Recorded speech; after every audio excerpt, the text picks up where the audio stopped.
ng tapat na taro na masabi ang tunay mong nararamdaman. Huh? Palaging may nakakatuwang ekspresyon sa mukha ni Doraemon. Paano mo nasasabi sa akin yan, ha?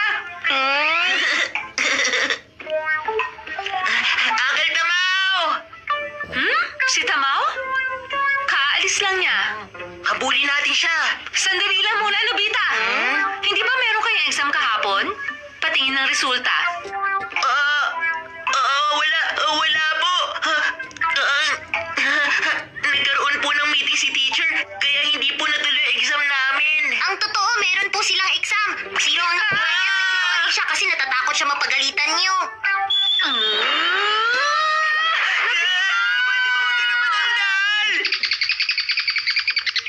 Hindi ba masyado naman tong tapat? Minsan mapapahama ka rin sa katotohanan pero sobrang duwag ni Uncle Tamao kaya siguradong malaki may tutulong sa kanya ng tapat na taro. Tama ka.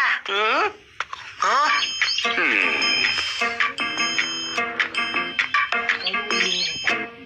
Ayoko sa matandang lait siya. Nakakatakot at isa pa makapalit siya ng higanting gorilla. Teka, ano sinabi mo? Aray, sakit! Ano bang problema ng puppet na to? Ikaw kasi kung ano-anong iniisip mo. Wala ka ng pag-asa. Ako na magdadala sa kanya. Wow, magkamukha silang mag-ama. Ano sinasabi mo dyan? Tumigil ka nga, tumigil ka na. Anong sinabi mo? Sorry pa! Ay, nakakatakot. Kaya mo ba siyang patigilin? Hindi pwede. Kung bibit-bitin natin siya ng ganito, mapapahamak lang tayo. Wala lang ibang paraan, kundi ang itago na lang muna ang puppet na to.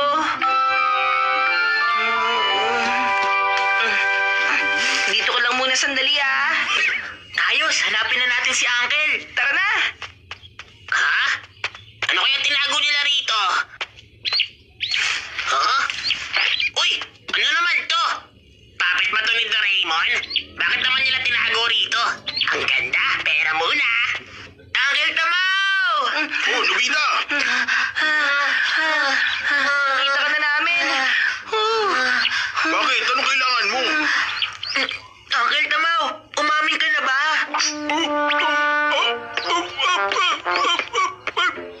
Ayoko umamin! Hindi naman niya ako gusto. Ayaw sa akin ng taong yun eh. Paano niya nasabi ayaw sa inyo? Hindi ko alam kung bakit. Pero tuwing nagde-date kami, lagi siya umuwi ng galit. Kaya sa tingin ko, ayaw niya sa akin. Ay. Pero nakikipag-date pa rin siya sa inyo. Oo nga, pero...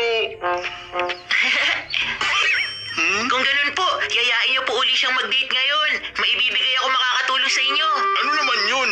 Basta, pumunta kayo sa park at maghintay kayo